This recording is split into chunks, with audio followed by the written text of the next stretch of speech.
Steam Next Fest just dropped a ton of new demos, and I spent the past 3 days playing through as many as I could on my Steam Deck. A lot of these games were really great, but a few really stuck with me. So today let's go through 5 awesome new games from the Steam Next Fest that you should definitely try on your Steam Deck. Now, as always, this is based on real deck gameplay, FPS, battery life, and just overall feel. I tested everything on the OLED, mostly uncapped or with 30 and 60 FPS limits where needed.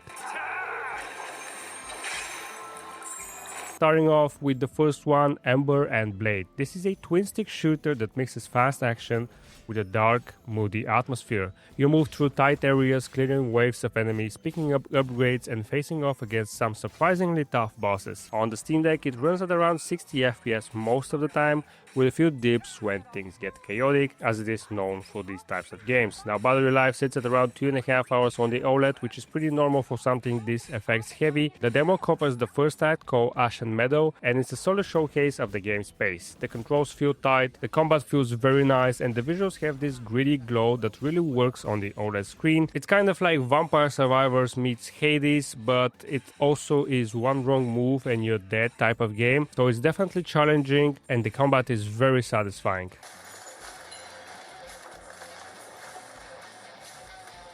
Next up, Monsters Are Coming, Rock and Road. This game takes the auto shooter formula and gives it a twist. You're not just mowing down waves, you're also building your defenses as you go. You sort of drive a moving fortress, it actually drives itself, but you can place towers and try to keep your convoy alive while monsters flood the screen. You can control a single character that collects gold, items, XP, and you can use all of this currency to try and build up your castle with various different offensive or defensive elements such as dragon towers, ice towers, or pieces of land that will farm certain type of currency. Now, performance sits between 40 and 60 FPS depending on how intense it gets. During the heaviest moments it can drop even below 30, but honestly gameplay still feels smooth thanks to the slower pacing of the building mechanic, and the low FPS didn't really hinder my game at any point. Battery life, it's about 2.5 hours on the OLED. It's a fun mix of chaos and a little bit of strategy, and I could easily see this one becoming a cozy, just one more run type of game when it fully releases later this year.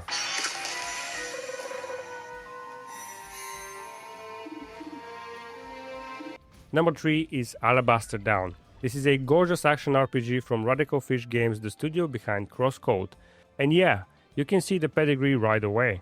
The world is beautiful, clean pixel art, moody lighting, and excellent sound design. The combat feels tight with satisfying dodge timings and impact on every hit.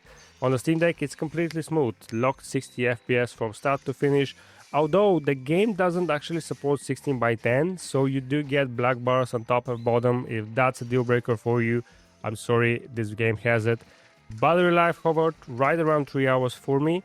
And what really stood out was the emotion in the storytelling for this game. Even with the short demo, the tone shifts between calm exploration and personal moments that hit harder than expected. If you like Crosscode's mix of heart and challenge, this feels like a true spiritual successor. Definitely keep this one in your wishlist.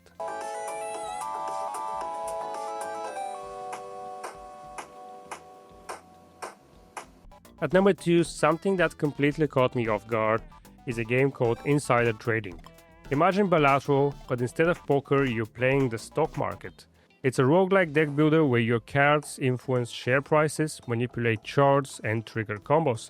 And it's dangerously addictive. In fact, I think this might be the next big deck builder. On the Steam Deck, performance is not a concern. It's a 2D game that you can cap at 30 FPS, and you can get close to 10 hours of battery life. I don't think I've ever seen such good battery life on a game before. This is more than a full workday on one charge. So if you're stuck trading stocks at your real life job, you can also trade stocks on your Steam Deck now. The presentation is very slick, the music is chill, and every run feels different thanks to the random market events, perks and cards that you can get. I'll admit I planned to test this for 15 minutes and I ended up playing for nearly 2 hours straight, and that's why this video has been delayed, because I've been stuck playing this game. Now this one is easy to miss because it doesn't actually have any controller support yet. However, you only need to use the right trackpad and the right trigger in order to play it, so it's still perfectly fine to enjoy on the Steam Deck. If you like strategic deck builders or you just want something relaxing but clever on the Steam Deck, you should definitely give this one a shot.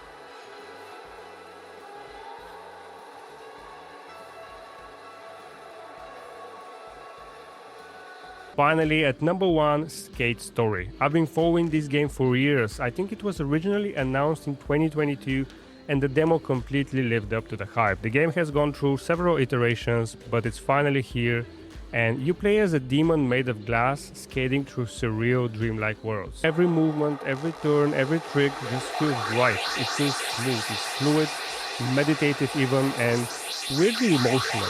On the Steam Deck, this one is flawless. It's a steady 60 FPS on high settings with a battery life of about 3.5 hours on the OLED. The soundtrack is phenomenal. It matches the rhythm of the skating perfectly. There's a story in a skating game and it's absolutely amazing. This is like no other skating game you've tried. The demo alone convinced me it's going to be something special when it launches this December. And if you could only try one game from this next fest, it should definitely be Scate Story.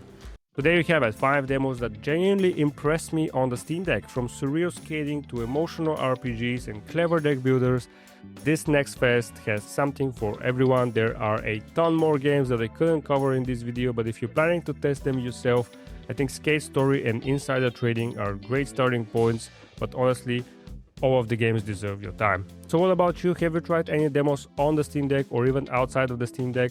And which demo impressed you the most?